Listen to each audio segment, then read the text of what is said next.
All right, it's talk time. The new directive by the Central Bank of Nigeria, which absorbed forex sales for retail users and reduced the tenure of foreign exchange denominated transaction, has expectedly begun to have a positive effect on the Naira. The policy abolished the preferential treatment it accorded the manufacturing sector and sourcing for foreign exchange. Remember, the CBN says 60% should go to the manufacturer. Quite a lot of debate going on there, but we'll get back to that. Last week, the CBN released 370.8 million to 23 deposit money banks to ease difficulties encountered by Nigerians in obtaining funds for foreign transactions. It also reduced the tenure of its forward sales from the maximum circle of 180 days to 60 days from the date of transaction.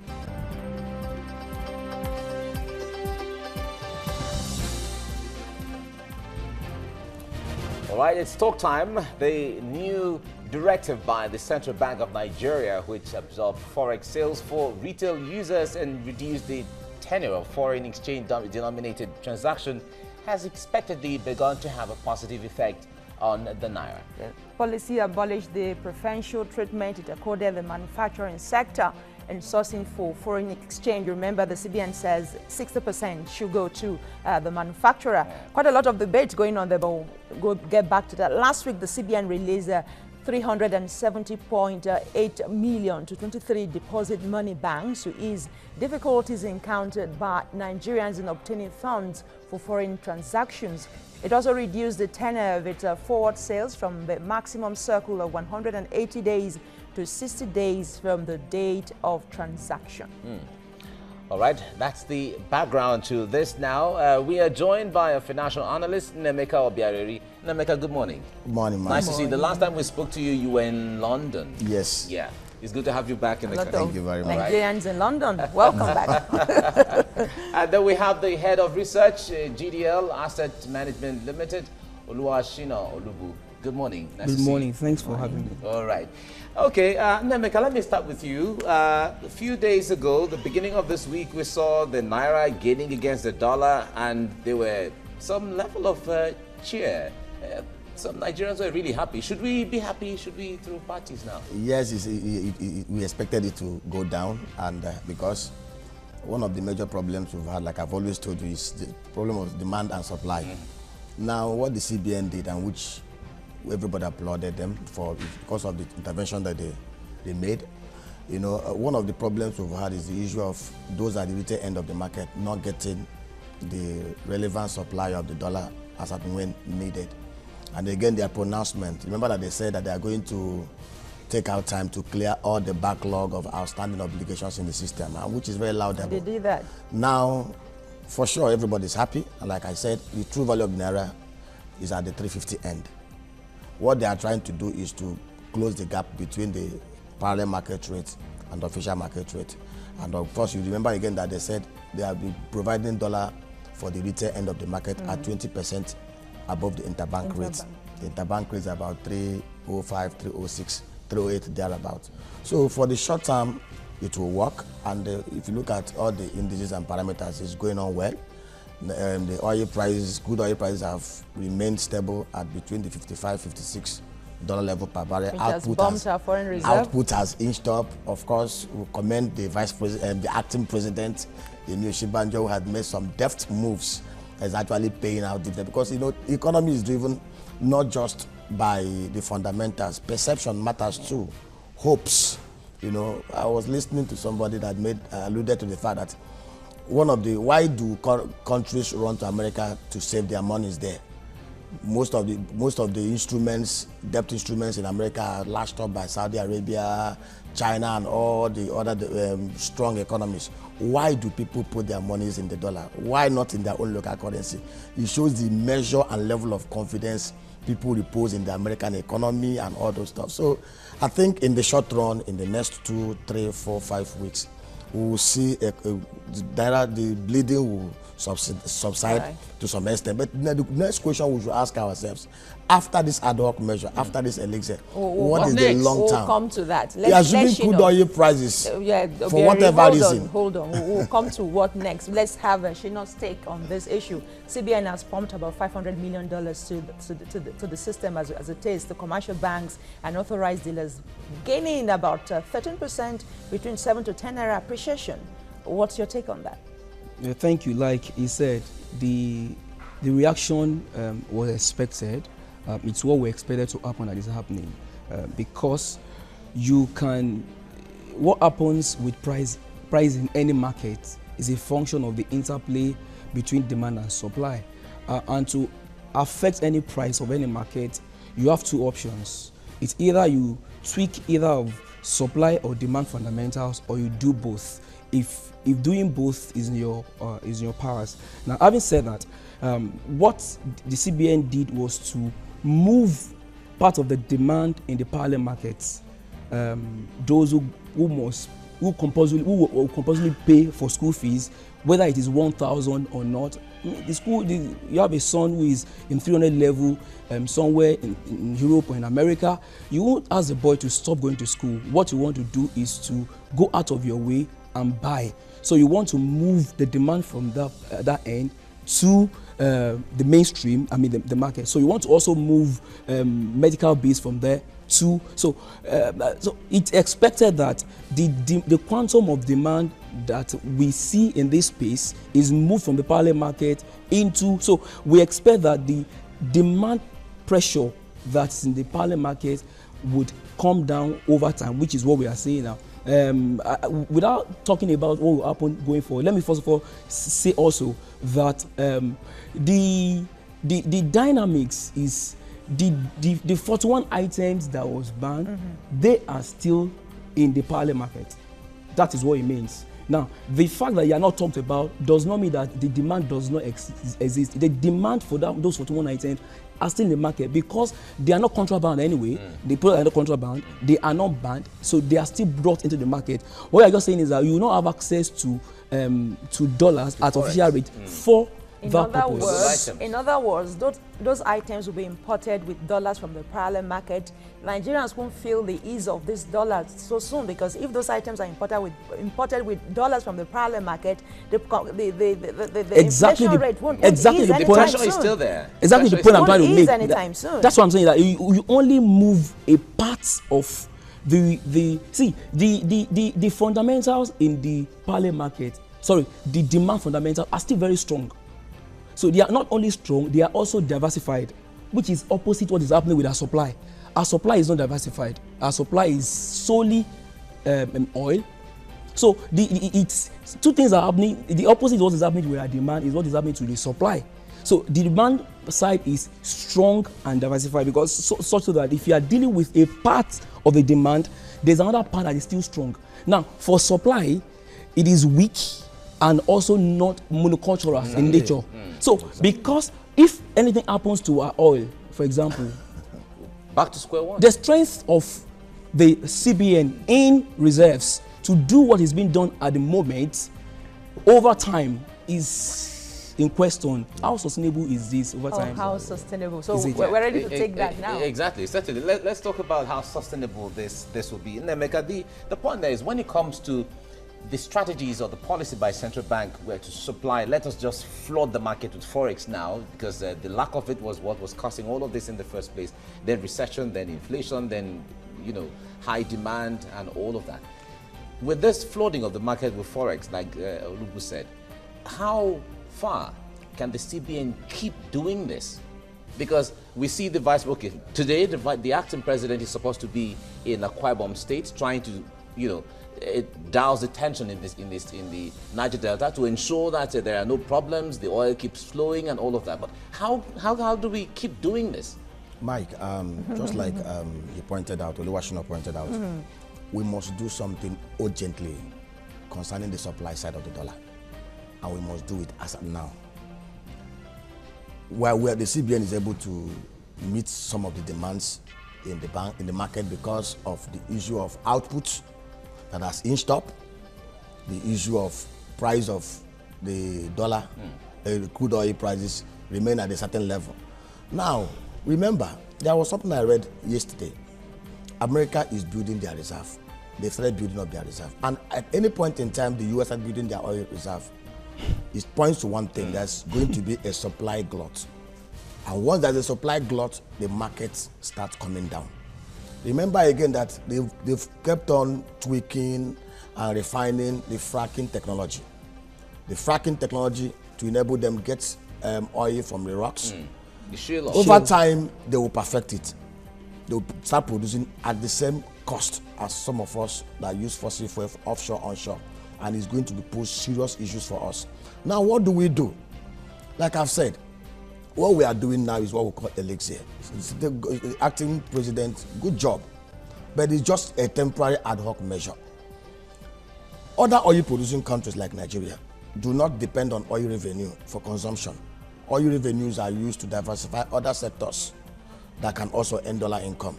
They are used just like Dubai, United Arab Emirates, and other countries. What do? We must sit down and ask ourselves this question. Like I said, perception and hope. What do we do to sustainably provide final solution to the issue of the Niger Delta insurgency from time to time? That is what we should start planning now. Things are okay now. In the next 3 months, in the next 6 months, in the next 1 year. And interestingly, if you look at the, and I took out time to look at the manifesto of the central government, the current federal government. And in one of their manifestos, they discovered that Nigeria is bleeding because of our monoculture, our monoproduct level. They talked about diversification. They talked about restructuring both our fiscal framework and everything. It is there as one of their key cardinal objectives. 20 months down the line, we need to start seeing them talking about these things. What do we do with one of the major consumers of our forex, the petroleum product that consumes almost about 30%? What do we do to make sure that we reduce demand? Yes, exactly. In terms of refining, like these are the kind of things we need to start putting building blocks. And when are we starting the privatization program to privatize the refineries to bring in investors? Quite a lot to talk about. And diversification. When are we starting the issue of also diversifying and divesting from the upstream? We have to go on a lot of things. We know that once we get you started, you don't stop, okay? But a lot to talk about after this short break. Stay with us on TVC Breakfast.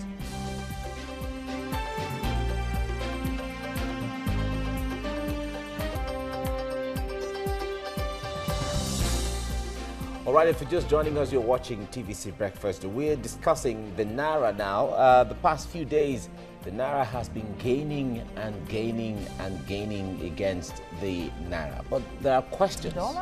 Against the dollar. But there are questions now. How sustainable can this be? Because the source of forex is just one channel. It's coming from oil, it's coming from the central bank. But how do we take advantage of all of this? These are the things we're talking about right now. We have with us Naira and Oluwashina Olubu with us in. We'll be bringing in Foladele to give us perspective on social media shortly. But before then, Shina, let me come to you on this. Now, recession, we have been in recession all the while. What impact would the gain on the Naira have directly on the recession that we have technically been or fully been all the while? In terms of the impact it's going to have on, it's going to be, I expect it to be mild in the interim, but significant over time. Because I've always said, and I've said it a number of times that I've come here, that the major reason we are in recession is because of the dollar issue we are having. Because the reason we are in recession is because a lot of people who used to be producers were not able to produce again because they could not access forex for their inputs. They were mostly imported. And so, but there's a difference between growth and development. Even with the dollar, you say your growth, you might, instead of contracting, you say, okay, you're growing a bit. What does that translate to food on Nemeka's table? That's what I'm saying, that all of these things have a way. Now, even as technical as the word recession is, now, even people who did not know the word recession before now can feel recession everywhere. So, yeah, that's the truth. I don't need to come and define what recession is to you in terms of output or as an economist. I mean, it's felt in the pocket. So, I like to say that some of the things that should be done can be looked at both in terms of short-term and long time. Now, some of the things that are fundamental that should be done are long time, I must confess. And we can't wait for them to be yielding results because, like you say in economics, we are supposed to wait for the long run. But someone will say that in the long run, we are all dead. That is what John Medan-Kane said. Okay. So if we will not be dead in the long run, there's a need for us to do something in the interim. And what I think I may do in the interim is to boost confidence so that portfolio investment can come. Good. Last year, according to a report released by Nigerian Stock Exchange, the foreign investment that came into equities came down by 50%. And contrary to what has been before now, some years back, 70% used to be the percentage of foreign investor participation in equities. Exactly. But last year, domestic participation was 55%, exactly. Which means that foreign investors came down to 45%. Which means they were not bringing in dollars into the economy. And the large chunk of what... Either through FPI or FDI. Or FDI. So, and the figures, even the figures from MBS shows that it came down by about 46%. Yeah. So, we need to boost confidence. It's not because the economy is not doing, it's not because the economy is not sound. No. What we need to do now is to put forward things that, what are the things that boost confidence? Number one, let's have policy consistency. Somebody should be able to say that in so months, if I bring in my money, I'll be able to get it out. Yeah. Two, let there be fiscal discipline. Let the people out there say that we are serious as a people. Three, let us begin to monitor, to see through the policies, because this policy, as good as it seems, I mean, they want for dollars. If round tripping is not checked, some of the dollars that should be going into the so-called retail outlets will first of all have to go through middlemen, and eventually the tide you are trying to stem back in business, and then back in business. So that's for short run. Then in the long run, we'll be talking about export promotion and import substitution, whereby you begin to ask yourself that what are the things we can produce in between. Look for what we call backward and forward linkages in economics. You don't need to go and look for your inputs. Look inwards and see that there is a link between the agricultural sector of the economy and the manufacturing sector, so that the growth is inclusive and not that you are bringing in things from that one is in the long run. Try and diversify the economy and ensure that away from oil in terms of revenue. Those are some of the things that we need to do. If you want, by so doing, we are going to address both the supply side, which is in terms of bringing in FDI, and the demand side in terms of what are we demanding for. Lastly, before I raise my case on that, the thing about medical bills and school bills, why are we? Ask ourselves, why do we demand for foreign education? Why do we demand for foreign Medicare? It is simple. It's because of even the people who give us infrastructure here cannot boast of the kind of infrastructure that they gave us. That is why a governor would build a hospital called the best in Africa, and he had a bruise and he had to travel about to get it treated. So until we put in place infrastructure that will ensure that we are not going abroad, by the time we do that, the part of the forex that is going to that channel can go back to other things, and then we can reduce demand for FX. Okay, let's bring Foladele to give us a perspective before we forget that she's around. Dollar bills behind you. Yes, wonderful. It's gone. It's gone. Good, hi again, Mike and Salami. Good morning, Nemeka and Oluwashino. Good morning. I only get a penny for every time you say hi to me. Yes. I'll be rich on this show. Okay, well, I'll take it back then. Okay, so some of us are excited. You know, Naira is appreciating. Yeah. But others are not failing to remind us that, well, this is quite temporary, so don't get too excited yet. And I know Nemeka touched on that. But let's see what people are saying online. Kick Them Out says, the dollar is still falling, Naira is gaining. I just changed $100 at 310 at Bogobiri, Calabar. We will get there. Babylon shall fall. Angry Nigerian says, people are happy that dollar is falling. Me, I've lost interest in the exchange rate. No be person will get Naira, they change them to dollar. Mario Pisciota says, I don't know much about economics, but so I have to ask, this thing CBN is doing to make the dollar fall versus the Naira, isn't it unsustainable? I know we talked about that earlier. Financial Planning says, if the US dollar is falling, why are banks borrowing from the CBN to buy dollars? Big question.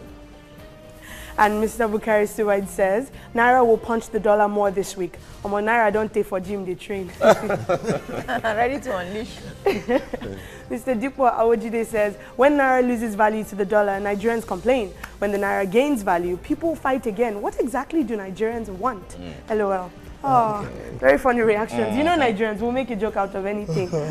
So I want to give you, Nemeka and Oluwashina, the very hard task of being psychics for a minute. But this is your field, so I hope you can nail this. So remember when it was $1 to 180 Naira?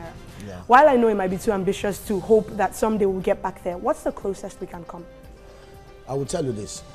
If we do the right things, put in place very properly integrated and complementary policies between the fiscal and monetary managers, in the next 2-3 years, you can bring the Naira down to 150 to $1. Wow. Yes. In fact, Naira has the capacity to go even below that. Let me tell you this. We operate in a very dynamic economy, very huge economy. Remember that we have a developed infrastructure development master plan that was put in place some years back.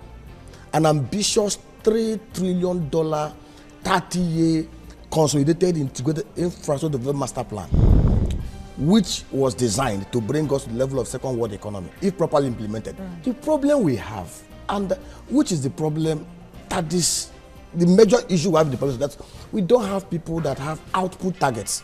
In the private sector, I give an instance, in the bank, at the beginning of the year, we do what we call global budgeting process. We'll come in and say, what is the position of the bank this year? The bank is number 18 out of 24. Where do we want to be? We want to be at number 13. How do we get at number 13? We look at the parameters, deposit base, asset size, loan quality. We look at it. How do we get this? Do we poach and bring in staff from other banks? Are there untapped areas in different sectors of the economy? What size of the public sector do we have? What size of the agri sector do we have? What size of the housing sector do we have? What size of the even oil and gas do we have? These are the kind of, and they sit down and they digest us. Okay, in the next 1 year, in the next 2 years, this is where the bank wants to be. This is what we are going to do. These are the sectors we are going to attack, either by way of organic growth or by way of poaching. This is the size of this market we want to have. And what are the resources in terms of money, in terms of human capital? They go out there in terms of other infrastructure need, cars, computers. So you have your job cut out for you, and there's a target. Yes, okay. Each and every department and groups and divisions have targets, and these targets are monthly reviewed, quarterly reviewed. And if you're falling behind, you are a laggard. All right, we have to let Foladele go okay, now. Foladele, we have to let you go now. We just have 3 minutes before the program ends. Okay, just before, because we're wrapping up the show now. There were reports during the former administration, the issue of the forex, foreign reserve, being used to supply dollars to the Nigerian populace. And that was why CBN was able to sustain some supply to an extent. That was the reports, those were the allegations where the Governors Forum will come and say, okay, our reserve was 29 billion this week. The next month will come, you say it's 20 billion. What is happening to the money? If you catch my drift, do you see that happening anytime soon, if talking about sustaining what we have right now with the CBN? Like I told you, as long as crude oil output remains on the increase, remember we are doing about 2 million now. We did almost 2.5, 2.6 at certain times over the last 3, 4, 5 years. We can actually get to that level. As long as the restiveness in the Naira Delta region is sustainably tackled, we provide long and lasting solution to it. We can actually increase output to about 3 million over time. Kachukwu even alluded to that. As long as the crude oil prices remain at this level and with output increasing, we'll be able to muster enough dollar. Okay, so you are for the crude oil output, you are for the FPI and the FDI, and you're talking about export.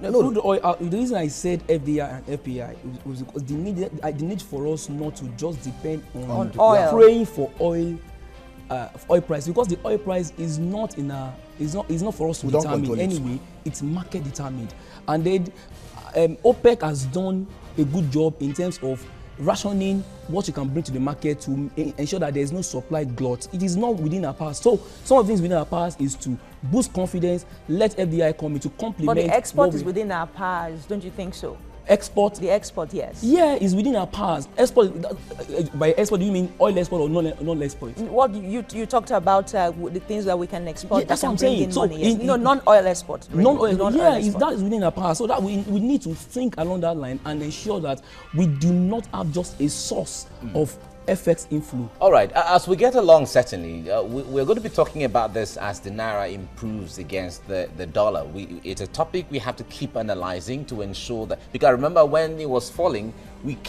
on this program, we kept talking about strategies to bring back the Naira.